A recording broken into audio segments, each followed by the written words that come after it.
Hola a todos, ¿cómo están? Espero se encuentren muy bien. Si eres nuevo viendo este canal, te cuento que aquí tocamos todo lo que es temas de importación, ¿ok? Si tienes alguna duda, consulta, no te olvides de dejar tus comentarios. Me presento, mi nombre es Amado Martínez. Muy bien, en esta parte vamos a ver la parte 2 de este video, así que presta mucha atención y vamos con el video.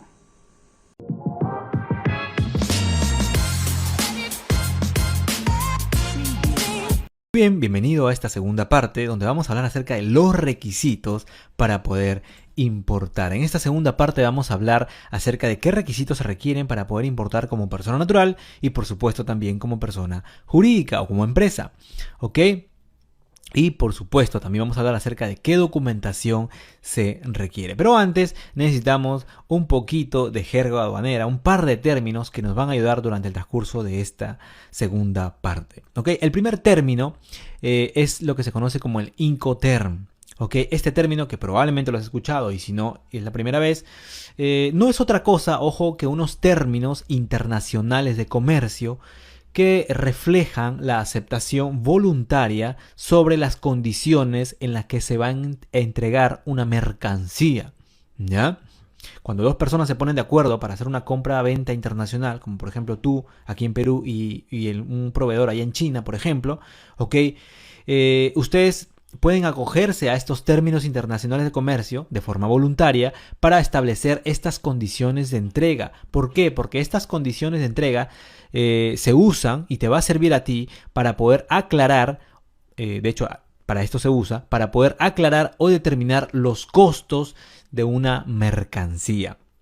Hace mucho tiempo atrás, en algún momento de la historia, se reunieron los principales actores mundiales de comercio y la Organización Mundial de Comercio, por medio de ellos estableció estos Incoterms, estos términos internacionales de comercio, justamente para, de forma voluntaria, para que de forma voluntaria las empresas pudieran utilizarlo a fin de poder aclarar o determinar los costos de una mercancía. Porque no es lo mismo que tú compres a alguien en China, ¿verdad? Y que te lo entregue allá en su almacén en China y que luego tú seas responsable de traerlo, a que el chino te lo entregue aquí en la puerta de tu casa. No es lo mismo, ¿verdad? Bueno, para eso sirven los Incoterms. Si no te quedó completamente claro, no te preocupes. En breve te voy a mostrar un gráfico en el siguiente video donde te va a quedar mucho más claro el panorama, ¿ok? Pero básicamente un Incoterm no es otra cosa que unos términos que se utilizan para aclarar o determinar los costos. Quédate con esta idea. Por otro lado, otra palabrita que nos va a ayudar mucho es la palabra flete. De repente lo has escuchado, este concepto. El flete no es otra cosa, ojo, que el costo del transporte. Pero cuando tú te contactes con, por ejemplo, una empresa de entrega rápida, o cuando tú te contactes con en la aduana, etcétera, ellos siempre van a hablar de flete. No te van a decir el costo del transporte o el costo del envío. Siempre te van a decir flete. Entonces es bueno entender este concepto. Y como ya sabes, es muy sencillo. El flete no es otra cosa que el costo del transporte o lo que pagas por el envío. ¿Ok? Muy bien, nos vemos en el próximo video.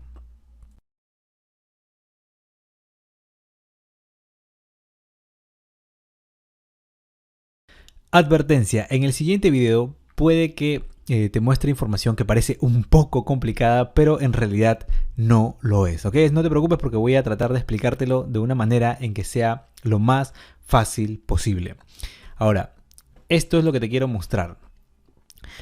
¿Recuerdas cuando te hablamos acerca del tema de los Incoterms? Bueno, este es un gráfico que explica, aunque a simple vista pueda parecer difícil, en realidad este gráfico explica cómo funcionan los Incoterms, ¿ok?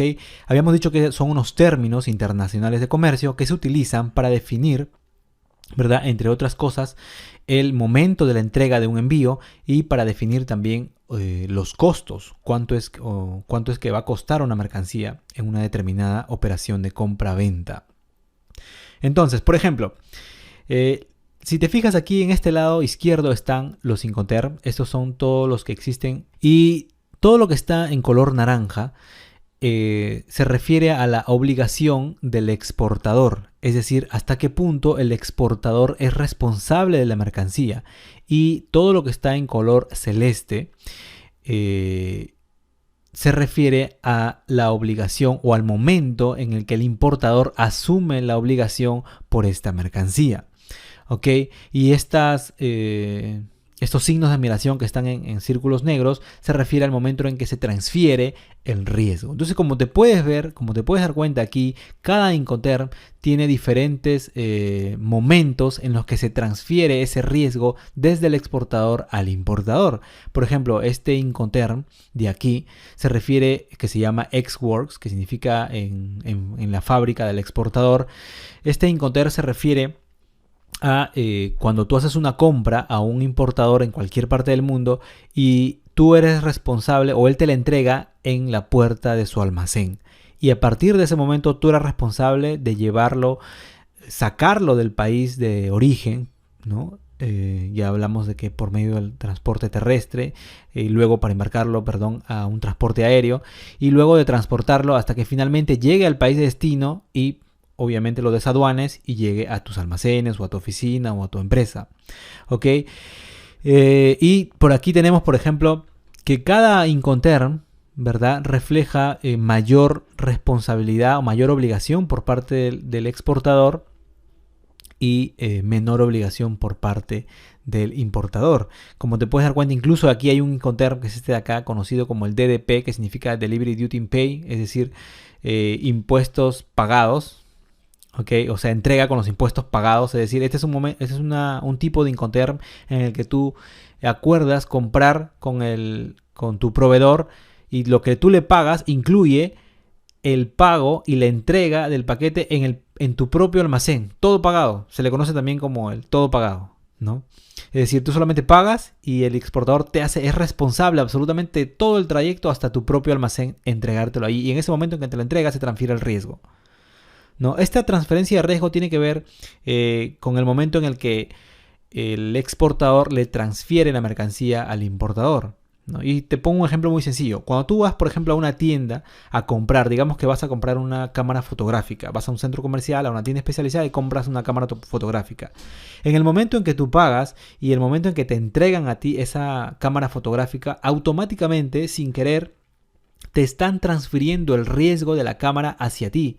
Entonces, si saliendo del supermercado a ti se te cae la cámara y se te rompe, ¿de quién es la responsabilidad? Obviamente la responsabilidad es tuya.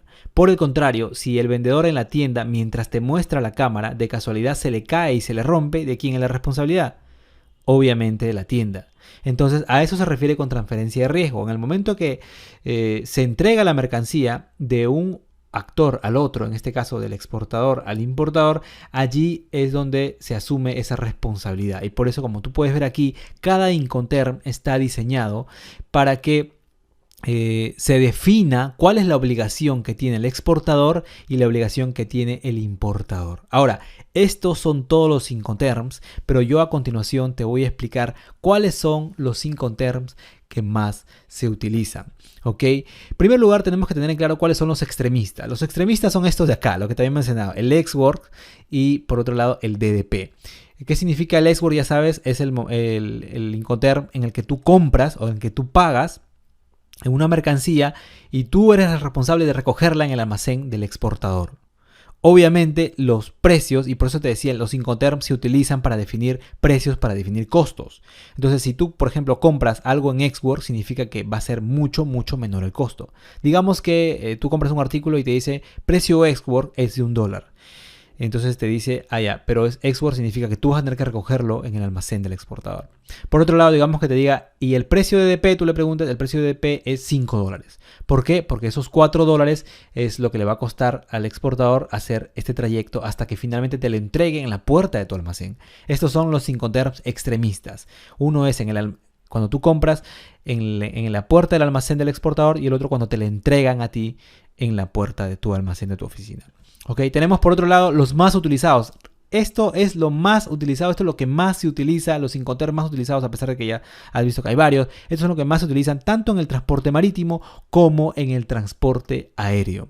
Ok, y está por un lado el FOB o el Free On Board, que es cuando se entrega la mercancía en la borda del buque, por eso se llama Free On Board. Ok, y su equivalente en el transporte aéreo es el FCA o Free Carrier. Ok. Por otro lado, cuando el transporte está pagado, ¿okay?, por el exportador, vía marítima, se le conoce el Incoterm como CFR o Cost and Freight, es decir, costo y flete. ¿Okay? Y su equivalente en el aéreo es el CPT. ¿Okay? Cost and Paid Transport, una cosa así, si no me equivoco, que significa exactamente lo mismo. El costo del transporte está pagado por el exportador. ¿Okay? Y el último, que también es el más utilizado, es el CIF, hablando del marítimo, que significa Cost, Insurance and Freight, significa costo, seguro y flete. ¿Okay? Lo mismo, este es su equivalente en el transporte aéreo, es el CIP, Cost, Insurance, Paid, si no me equivoco. ¿Okay? Pero significa exactamente lo mismo, que aquí el CIF incluye, además del pago del transporte, el seguro. ¿Okay? El seguro, que es una forma o es una de las cosas que uno puede hacer al momento de importar, asegurar su mercancía, no es obligatorio, ¿ok? Pero más adelante te voy a explicar por qué es importante este Incoterm, ¿ok? Pero estos son los más utilizados, ¿ok? Ahora, algo muy importante a tener en cuenta es que en la práctica, ojo, en la práctica, ya tú vas a encontrar que al Incoterm FCA, es decir, el equivalente en FOB, que por ser aéreo cambia y es FCA, ¿ok? En la práctica tú vas a encontrar que al FCA lo tratan como si fuera FOB. Es decir, tú vas a encontrar que en el transporte aéreo en la factura va a decir valor FOB, no dice valor FCA. Porque ya por usos y costumbres las empresas, los exportadores, en fin, incluso los importadores, y tú vas a ver que incluso la aduana se han acostumbrado a trabajar de esta forma. Entonces, para ellos el equivalente al FCA, que es el FOB, lo tratan como si fueran iguales. Y lo mismo ocurre con el CFR y su equivalente en CPT. Tú vas a ver que en el transporte aéreo, cuando tú pagas el flete, el Incoterm, si tú pagas el flete, el Incoterm sería el CFR, perdón, el CPT, ¿verdad? Porque es transporte aéreo. Pero tú vas a ver que le ponen ahí CFR. Bueno, es porque por usos y costumbres en la práctica así es. Igual, si tú pagas transporte y seguro, ¿ok? Viene ya la mercancía pagado con el precio, te incluye en el transporte y el seguro. Eso debería llamarse CIP, ¿verdad? Pero en la práctica la mayoría le va a llamar CIF. Repito, es por los usos y costumbres, ¿ok? Son equivalentes, así que no hay que hacernos muchas bolas con esto. Ahora, ¿cuáles son los más usados por las aduanas? Y ahora sí ya, esto es lo que a ti te va más a gustar. Esto es lo que te vas a tener que aprender, básicamente. Y por eso te decía, mira, en la práctica, si es aéreo, debería ser FCA, para el caso de nosotros, que trabajamos microimportaciones. Y si es CIF, debería ser CIF. Pero en la práctica, la aduana sigue el mismo patrón. La aduana igual no le llama a esto FCA, no le llama CIP, sino le llama valor FOB y valor CIF. Y no importa si es aéreo o marítimo, no le interesa. La aduana lo trata así, por usos y costumbres. Entonces ya, mejor para ti, porque ¿qué significa? Que tú solamente vas a tener que usar estos dos. Memorízate estos dos, los demás no vas a tener que memorizarlos, ¿ok? Te lo he mencionado para que tengas conocimiento y para que entiendas su naturaleza. Pero estos son los que más vamos a usar. El valor FOB, que no es otra cosa que el valor de la mercancía, sin contar transporte, sin contar seguro, sin contar nada más. Solo el valor de la mercancía. Y el FOB, por su naturaleza, es, ya sabes, viene del free on board, es entregado en la borda del buque, pero aunque nosotros estamos hablando de aéreo, significaría entregado en la bodega del avión, ¿ok? En la práctica, ¿no? Entonces, ese es el valor FOB. Y el valor CIF, ojo, que es el valor que incluye, ya sabes, CIF significa costo, seguro y flete, en inglés Cost, Insurance and Freight, costo, seguro y flete. Y esto es importante, ojo, lo vamos a ver con más detalle en el módulo número 2, porque esto usa la aduana para el cálculo de los impuestos. Por ejemplo, para determinar si una mercancía, vamos a ver la diferencia, para determinar si una mercancía es una microimportación o no, ¿qué utiliza la aduana? ¿El valor FOB o el valor CIF? La aduana utiliza el valor FOB. Entonces, si tu mercancía vale $2,000, entonces la aduana va a preguntar, ¿esos $2,000 incluye flete o no incluye flete? No, no incluye flete, genial. Entonces eso va a considerarlo para ver si tu mercancía si es o no es una microimportación. ¿Ok? Esto es muy importante, mucha gente se confunde con esto. Porque dice, Jorge, mi mercancía cuesta $2,500, pero $500 es el transporte. Eso no es una microimportación. Ok, Ahora te lo aclaro a ti. Lo que cuenta para la aduana, para determinar si algo es o no es una microimportación, acuérdate que una microimportación es hasta los $2.000 y una importación definitiva, una importación normal es cuando supera los $2.000. ¿Qué valor toma en cuenta la aduana? El valor FOB. Es decir, el valor de tu mercancía sin contar el transporte. Y ahora sí, a ti te quedó clarísimo, ¿verdad?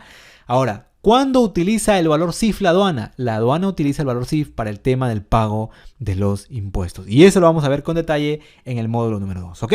Muy bien, vamos entonces a continuar con la siguiente clase.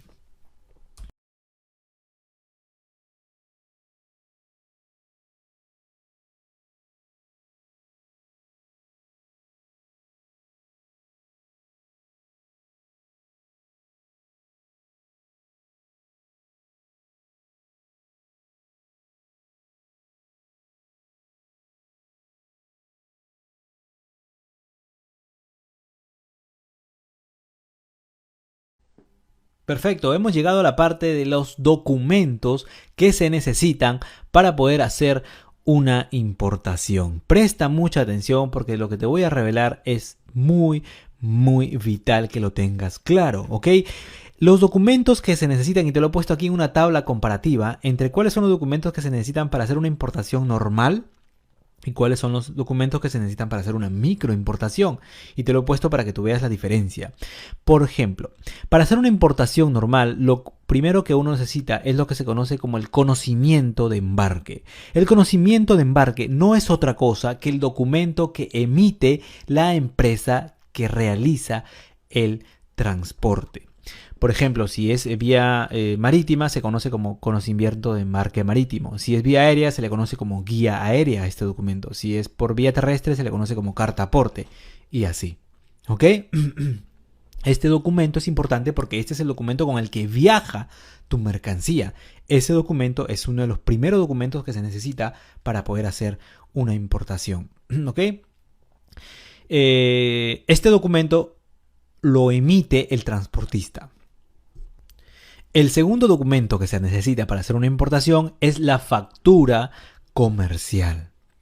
¿Ok? La factura comercial, que de hecho es el documento estrella, diría yo, para hacer una importación, porque de aquí se va a transmitir la información que se le envía a la aduana.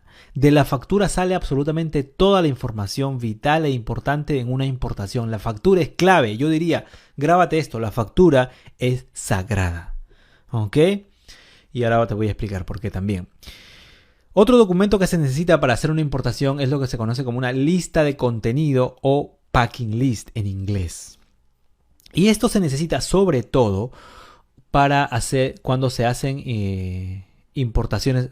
Acuérdate que te estoy diciendo los documentos de una importación normal, porque las importaciones normales son, ¿verdad?, importaciones enormes, importaciones en cantidades grandes. Entonces, digamos que tú importas se importa una mercancía que pesa, no sé, 1.000 kilos. Y dentro de esos 1.000 kilos tú estás trayendo 1.000 artículos, ¿verdad? Entonces la pregunta es, ¿cómo están distribuidos esos artículos dentro de ese bulto, de ese pallet, de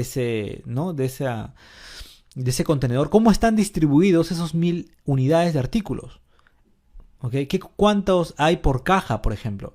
Para eso sirve la lista de contenido o el packing list. Es un documento que ayuda, ¿okay?, sobre todo para identificar la mercancía en físico. Digamos que tú traes 100 unidades de un producto dentro de una caja y dentro de esa caja hay 10 cajas. Entonces, supuestamente, ¿qué debería haber? 10 artículos en cada caja, porque 10 por 10 es 100, ¿verdad?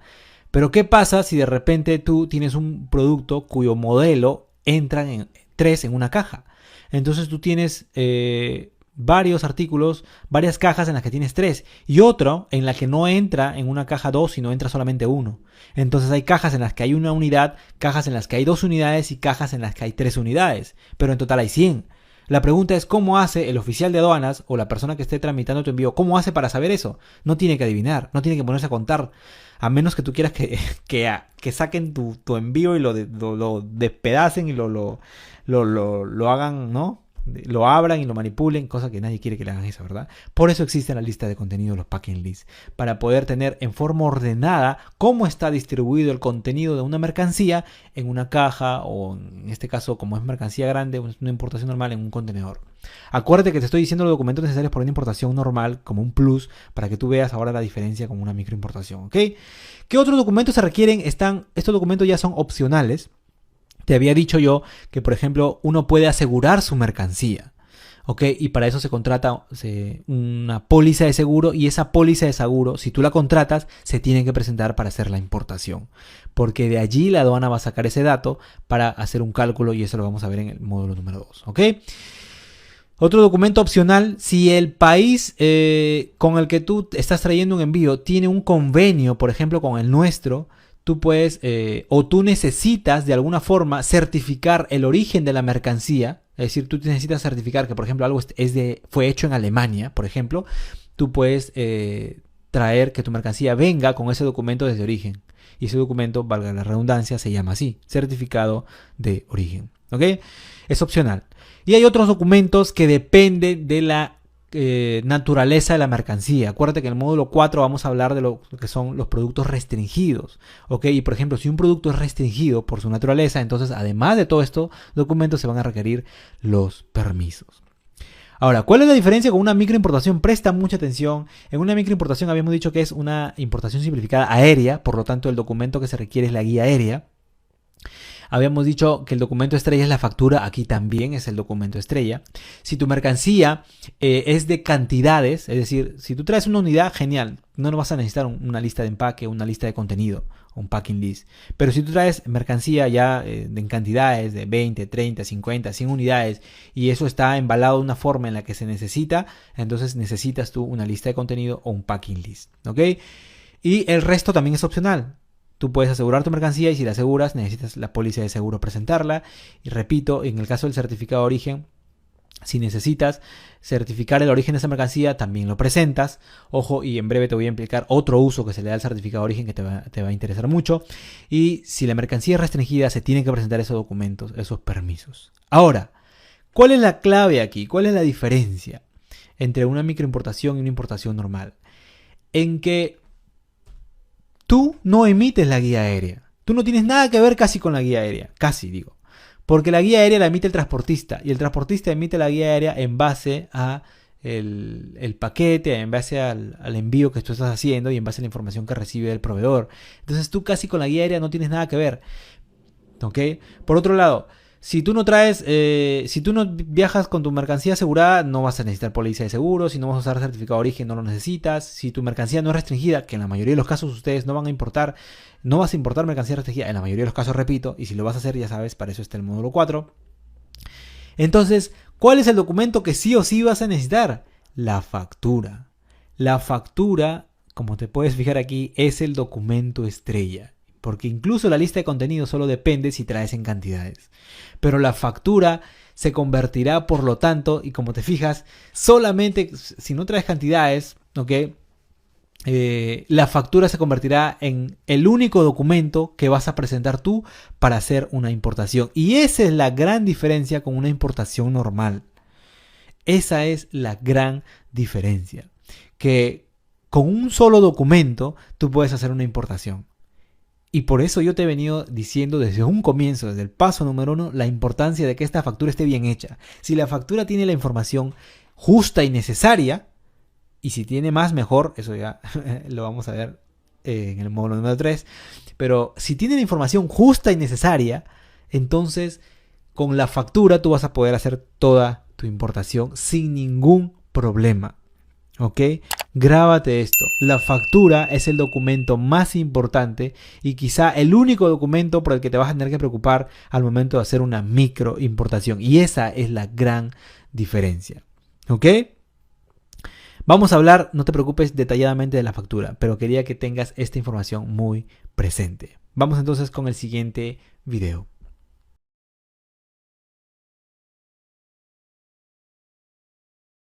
Muy bien, puesto que la factura es el documento estrella, es importante conocer qué información tiene que estar consignada en la factura.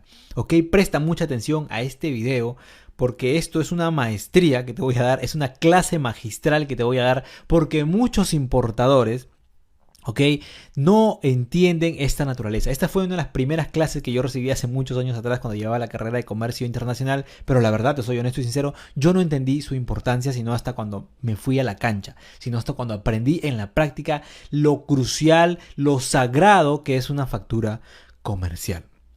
¿Ok?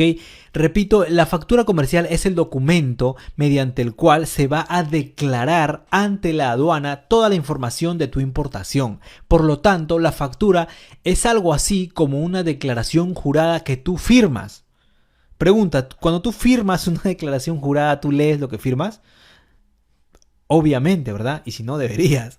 Porque cuando tú lees una declaración jurada y la firmas, tú estás jurando, ¿verdad?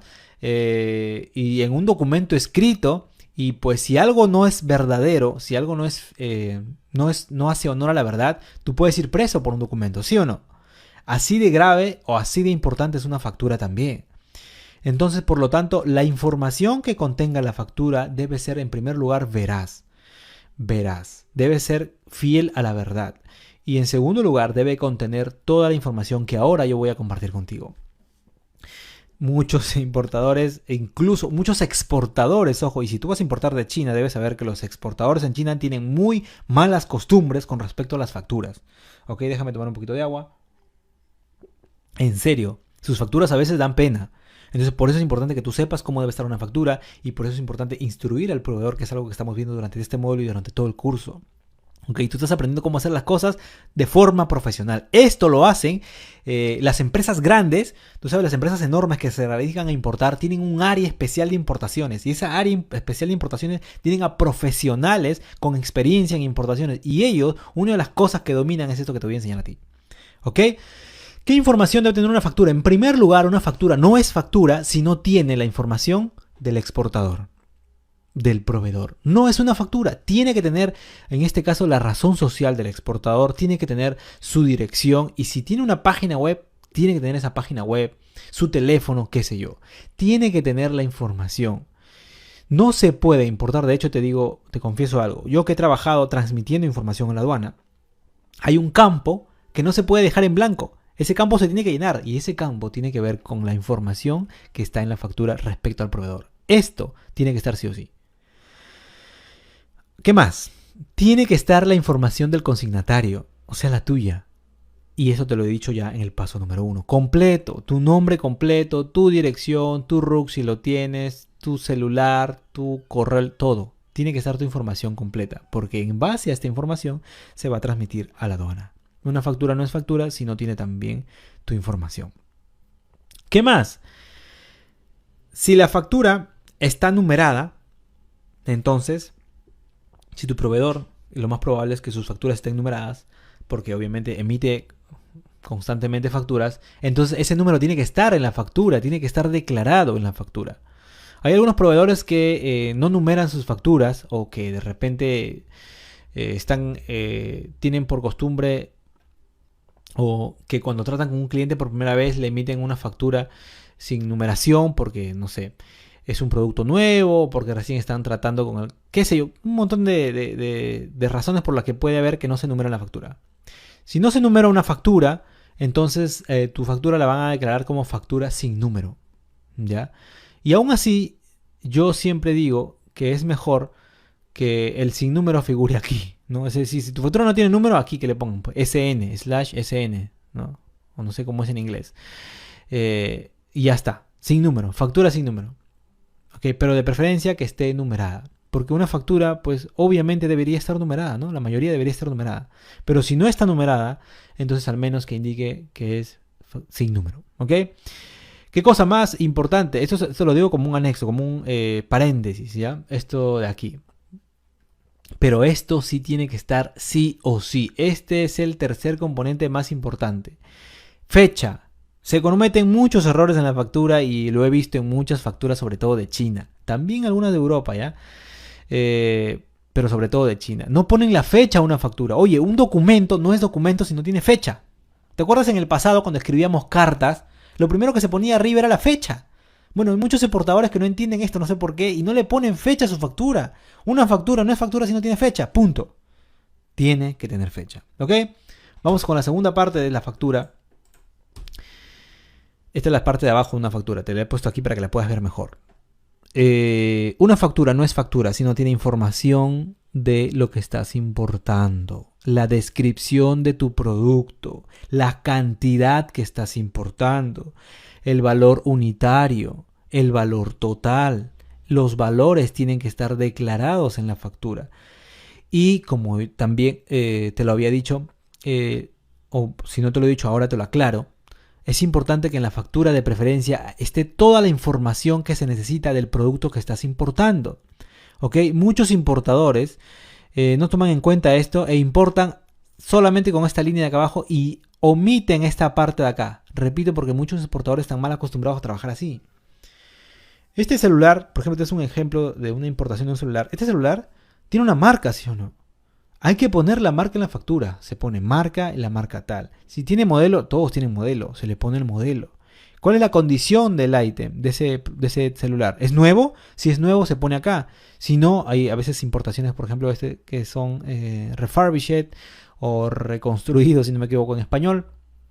O sea, no nuevo. Pues hay que ponerlo.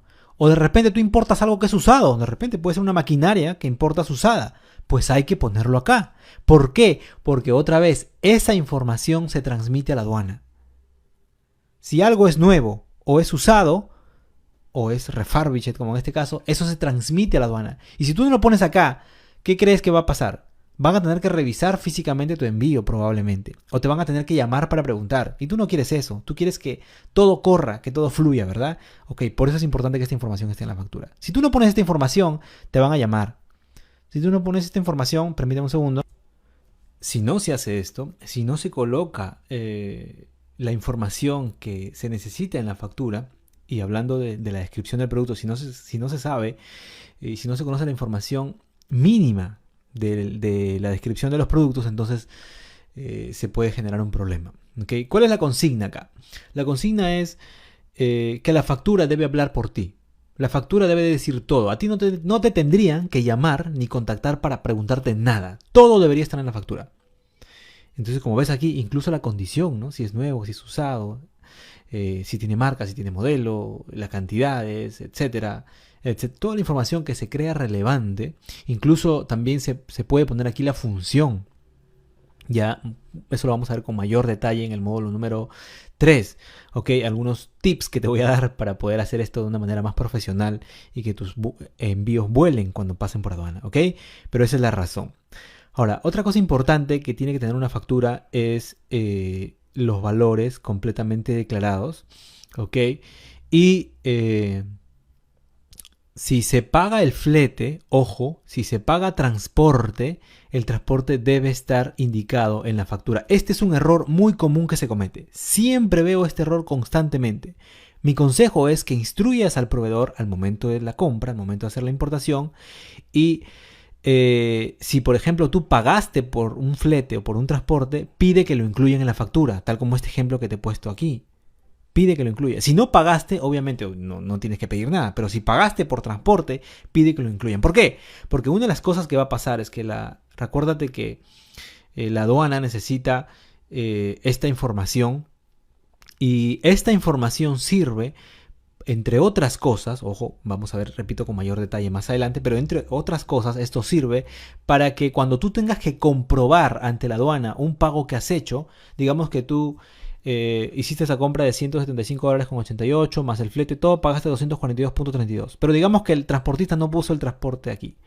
¿Cuánto va a decir esta factura? 175.88. Digamos que hubiera una observación por parte de la aduana. Tú vas a llevarle un pago no de 175.88, le vas a llevar un pago de 242.32. Te va a decir, ¿y por qué la diferencia? ¿Me estás tratando de engañar? Entonces no es que tú estés tratando de engañarlo, sino porque el proveedor no puso el flete en la factura. Entonces si tú dices, no, es que no lo puso. ¿Y por qué no se puso? ¿Ok? Si se paga, hay que ponerlo. ¿Ok? Es un error muy común, ahora tú ya no lo vas a cometer. Muy bien, Algo que mucha gente me dice: Jorge, pero mi proveedor no emite factura, ¿cómo hago? No me han emitido la factura. Bueno, desde hace mucho tiempo atrás y en los últimos años, sobre todo en los últimos 2 años, ojo, la aduana ha venido trabajando en la casuística de las microimportaciones. Las microimportaciones, ojo, son un fenómeno mundial que ha prácticamente disparado las alarmas de las aduanas de todo el mundo, porque como te podrás imaginar, las microimportaciones se han hecho cada vez más accesibles y han crecido en número de una barbaridad. Un porcentaje increíble. Entonces, muchas de las prácticas que se tienen que hacer en una importación se vieron perturbadas, se vieron como entorpecidas, porque, por ejemplo, muchos de estos envíos, estas microimportaciones, a veces los exportadores no emitían propiamente una factura. ¿Ok? Entonces, aunque habían opciones legalmente, en los últimos 2 o 3 años, sobre todo, ha habido una actualización por parte de la aduana y ahora están siendo más flexibles en ese sentido, ya que por la naturaleza propia de las microimportaciones, no necesariamente todos los proveedores siempre te emiten una factura comercial como tal, ¿ok? Pero para eso existe lo que se conoce como el documento equivalente. Es decir, existen otros documentos que son equivalentes a una factura, es decir, que son como iguales a una factura y que por lo tanto sirven para poder sustentar, para poder hacer el trámite ante la aduana y para poder actuar como si fuera una factura. ¿Ok? Esos documentos equivalentes pueden tener muchos títulos, muchas formas, ¿no? Por ejemplo, pueden ser, algunos se llaman, por ejemplo, lo clásico antes era la proforma invoice, ¿no? Es decir, la factura proforma. Luego estaba la orden de compra, que es lo más usual y lo más común en el tema de las microimportaciones. Por ejemplo, en el módulo número 5 que vamos a hablar de proveedores, por ejemplo, algunas plataformas webs emiten, por ejemplo, si tú compras en Amazon, por ejemplo, Amazon no te emite una factura, pero ellos te emiten una orden de compra. Cuando haces una compra por internet, te llega a tu correo electrónico una orden de compra, ¿sí o no? Bueno, estas órdenes de compras ya son aceptadas como documentos equivalentes por la aduana. ¿Por qué? Porque uno, para facilitar la importación. Dos, aquí viene lo más importante, porque esta información, estas órdenes de compra o estos documentos que se emiten a través de los sitios web donde se hacen compras en línea, tienen toda la información que debe tener una factura. Y aquí yo te he puesto un ejemplo, ¿ok? Por ejemplo, esta es la primera parte de una orden de compra o un pedido, ¿no? Orden de pedido también se llama. ¿Okay? ¿Qué tiene acá? El nombre de la tienda, el nombre del exportador. Te había dicho que este es uno de los datos que se necesita para transferir a la aduana, para emitir información a la aduana. ¿Qué tiene acá, por ejemplo? El nombre del importador, del contacto, tu nombre, tu dirección, etcétera. Entonces aquí ya tiene 2 datos importantes. ¿Qué información adicional tiene una orden de compra? También tú vas a verlo cuando te llega tu correo electrónico. O desde el mismo los sitios web tú los puedes imprimir. Ahí tienes, por ejemplo, el detalle de la descripción del producto. Y muy detallado, ¿no? Mira, por ejemplo, este es un artículo que tiene marca, que tiene modelo. Es un auricular inalámbrico Bluetooth. Qué sé yo, que sirve incluso, me dice para qué sirve, ¿no? Para los iPhone, para los Xiaomi, etcétera, etcétera. El color, etcétera. Imagínate, así de detallado es y por eso es que sirve. Está las cantidades que viene, está el valor. Y si tú hubieras pagado un transporte, estuviera aquí los gastos de envío. Entonces, como te puedes dar cuenta, estas órdenes de compra o estas órdenes de pedido o estos documentos que se emiten vía internet, porque no todos los proveedores emiten factura, también tienen esa información y por lo tanto también son válidos para la aduana como un documento equivalente. Estas órdenes de compra tienen precisamente toda esa información que yo te había mencionado cuando hablamos de una factura. ¿Ok? Y muchas veces, si tú tienes que sustentar con estos documentos, a veces vas a tener que, no en el documento no necesariamente sale todo. A veces, por ejemplo, en la mayoría de órdenes suele salir esta información, pero no suele salir la primera parte, esta parte adicional que aparece acá. Esta a veces está en otro lado digamos, de la plataforma web, del sitio web. Algunos sí. ¿Y cuál es la parte aquí más importante? Esto ya lo teníamos, la descripción, por ejemplo. Esto es la fecha. Acuérdate que, como te digo, una factura no es factura si no tiene fecha. Bueno, igual, un documento equivalente no es documento equivalente si no tiene fecha. Es importante esta información también. Y si no está propiamente en la orden de compra, normalmente siempre está en un lugar. Cuando uno hace compras en línea, los sitios web siempre tienen obviamente la fecha en que se hizo el pedido. ¿Ok? Y por eso es que los documentos equivalentes sirven también para hacer la importación. ¿Ok? Muy bien. Hemos hablado en este video lo importante que es la factura. Espero que haya quedado muy claro. Nos vemos en el próximo video. Muy bien, este video es una nota, ojo, sobre el documento llamado el certificado de origen, que si bien es cierto, es un documento que no se utiliza o no se suele utilizar casi nunca en una microimportación. Sin embargo, hay muchas personas que me estuvieron al principio preguntando muchísimo por este documento. Y este video es para aclarar, número uno, por qué normalmente no se utiliza. Número dos, cuál es la naturaleza de por qué se usa este documento. Y número tres, cómo se tendría que hacer en el caso de que nosotros quisiéramos utilizarlo bajo ciertas condiciones. Ok, en primer lugar, si es la primera vez que escuchas sobre este documento, te comento rápidamente. Un certificado de origen, ojo, es un documento que, como su nombre lo indica, que certifica el origen de una mercancía. Por ejemplo, si está hecho en USA o en cualquier otro país. ¿Ok? Y la característica principal de este documento es que se suele utilizar en los tratados de libre comercio. Ojo, se puede utilizar en otros, para otras cosas. Pero la característica principal por la que la mayoría de los importadores en una importación normal, mayor a $2,000 lo usa, es porque nuestro país tiene un tratado de libre comercio con ese país y utilizando un certificado de origen, ¿ok?, se puede reducir a cero el impuesto llamado el ad valorem. Y aquí te tengo que decir una nota importante. Vamos a hablar de impuestos, no te preocupes, de forma detallada en el módulo número 2. ¿Ok? Pero aquí déjame aclararte algo. El impuesto que se llama el ad valorem es uno de los impuestos que afectan a una importación y de hecho es algo así como el impuesto estrella de las importaciones. ¿Ok? Entonces, el certificado de origen justamente se utiliza cuando nuestro país tiene un tratado de libre comercio. Por ejemplo, digamos que yo quisiera traer algo de Alemania, ¿ok?, y yo quisiera reducir este impuesto, el ad valorem, a cero incluso. Entonces yo podría utilizar un certificado de origen siempre y cuando Alemania tenga un tratado de libre comercio con el Perú. ¿Ok? Para eso es que se utiliza un certificado de origen. Y obviamente se requiere el documento original. Pero ojo aquí, muy importante, lo que muchos se confunden con esto. El ad valorem, ojo, no es el único impuesto que pagan las importaciones. Hay otros conceptos que afectan a las importaciones, como por ejemplo el IGB, que es un impuesto que ya tú conoces. Y repito, no te preocupes que vamos a hablar con mayor detalle sobre impuestos en el módulo número 2.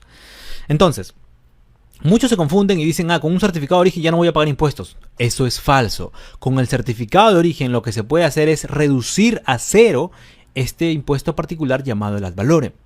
¿Ok? Que en el Perú actualmente el ad valorem oscila entre el 6 y el 11%. ¿Ok? Entonces, ¿cuál es la razón por la que no se suele utilizar este documento en las microimportaciones? La respuesta es porque casi nunca es necesario. ¿Por qué?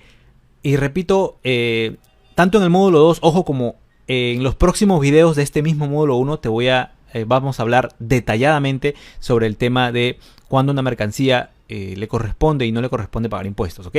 Pero básicamente, de repente ya has escuchado tú en el seminario que tú participaste antes de llevar el curso. Como yo te he comentado, en las microimportaciones, básicamente, si queremos ser muy sencillos, las microimportaciones consisten en dos cosas. Número uno, no pagas impuestos, o si te corresponde pagar impuestos, pagas el impuesto más bajo. Cuando me refiero al impuesto más bajo, me refiero justamente a este impuesto, al ad valorem. Y mientras que la mayoría, es decir, las importaciones normales, pagan del 6 al 11%, en las microimportaciones solamente se paga el 4%. Entonces, si yo hago una importación de hasta $200, simplemente no pago impuestos. Entonces, obviamente el certificado de origen no me sirve para eso. Entonces, si yo quisiera utilizar una mercancía, alguien diría, no, Jorge, pero yo estoy trayendo una mercancía que vale $200. ¿Puedo usar un certificado de origen? En realidad la respuesta sería, no lo necesitas. ¿Por qué? Porque hasta $200 no pagas impuestos, así de sencillo. Y no te preocupes que vamos a hablar con mayor detalle de esto en los próximos videos. Entonces, alguien me dice, Jorge, pero ya, yo tengo una mercancía que supera los $200. No supera los $2,000, por lo tanto es una microimportación. Y digamos que esta mercancía vale $1,000. Ya vamos a poner un ejemplo. Entonces digamos que yo por impuestos voy a pagar en total $1,000. Perdón, $250. Mi mercancía vale $1,000 y yo voy a pagar $250 de impuestos. Es un ejemplo nada más. Acuérdate que vamos a hablar en el módulo número 2 de impuestos. Y de esos $250, digamos que $200 corresponde al IGB. Ahí no se puede hacer nada. Eso no se puede rebajar con nada. ¿Ok? Se queda ahí. Entonces, yo podría solamente rebajar los $50, que como dice acá, lo podría reducir a cero. ¿Ok? Pero ¿qué pasa? que, ojo, y esto es importante, si yo quisiera en una microimportación, es decir, en una mercancía que vale hasta $2.000, si yo quisiera utilizar un certificado de origen, lo primero que hay que tener en cuenta es que, ojo, este trámite, este proceso de desabanaje con certificado de origen, ojo, no lo puede hacer una empresa de entrega rápida. ¿Ok? Repito, si yo quisiera utilizar un certificado de origen por una mercancía que vale máximo hasta $2.000, es decir, una microimportación, en primer lugar tengo que tener en claro este trámite, este proceso de desabanaje no lo puede hacer una empresa de entrega rápida. ¿Eso qué significa? Que yo tendría, número uno, dos opciones. O lo contrato a un agente de aduanas para que haga el trámite por mí, o yo mismo, como destinatario, como importador, tendría que hacer directamente el trámite ante la aduana. Entonces, en este ejemplo que te ponía de que si yo importo algo que cuesta $1.000 y quiero reducir esos $50 al valor en acero, pero ¿qué pasa si el agente de aduanas me cobra a mí $70? Obviamente ya no me conviene, ¿verdad? Porque me estoy ahorrando $50, pero estoy pagando $70 al agente de aduanas. Entonces ya no hay sentido ahí, ¿verdad? Más me conviene pagar los $50 de valor que contratar a un agente de aduanas. Me ahorro $20. Me dejo entender. Esa es la razón por la que principalmente no se utiliza un certificado de origen en las microimportaciones. Ahora, alguien me podría decir, Jorge, pero si yo no contrato a un agente de aduanas y yo mismo lo hago, sí, se puede hacer. Sin embargo, la mayoría no tiene la disponibilidad, porque si bien es cierto, se tendría que invertir tiempo allí. Si bien es cierto, no se invierte dinero, se tiene que invertir tiempo. Y muchas veces la mayoría de importadores no tienen las facilidades para poder directamente hacer el trámite ante la aduana, porque muchas veces tienen que pedir asesoría extra, que a veces les puede costar, o que simplemente pues el costo en tiempo y en trámites que tienen que hacer, pues simplemente no vale la pena, sino seguir el trámite sin necesidad de utilizar el certificado de origen, ¿ok? Entonces, salvo algunas circunstancias especiales, algunos lo utilizan. Por ejemplo, cuando ya digamos que muchas veces alguien quiere utilizar el certificado de origen con otro propósito. Entonces dice, no, ahí ya no me importa porque esos $20 extra que voy a pagar a un agente de aduanas, ojo, este es un ejemplo, no sé, el agente de aduanas va a cobrar obviamente dependiendo del valor de la mercancía, es un ejemplo. Entonces alguien puede decir, no importa, voy a pagar este sobrecosto de $20 o lo que sea de dólares porque yo necesito este certificado de origen para otro trámite, para otra cosa, para otro uso que le voy a dar acá, qué sé yo, para mis proveedores, para darle certificación de calidad a mis clientes finales, qué sé yo. Ya cuando tiene otro propósito, entonces los importadores dicen, ya, para este caso específico sí, lo utilizo y obviamente ese sobrecosto para ellos es algo así como una inversión.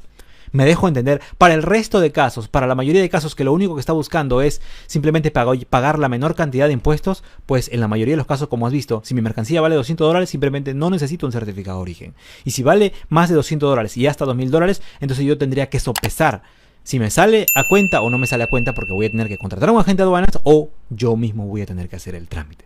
¿Ok? Muy bien, espero que esta información haya quedado clara y esta es la nota que hay que tener en cuenta. Muy bien, entonces nos vemos en el próximo video.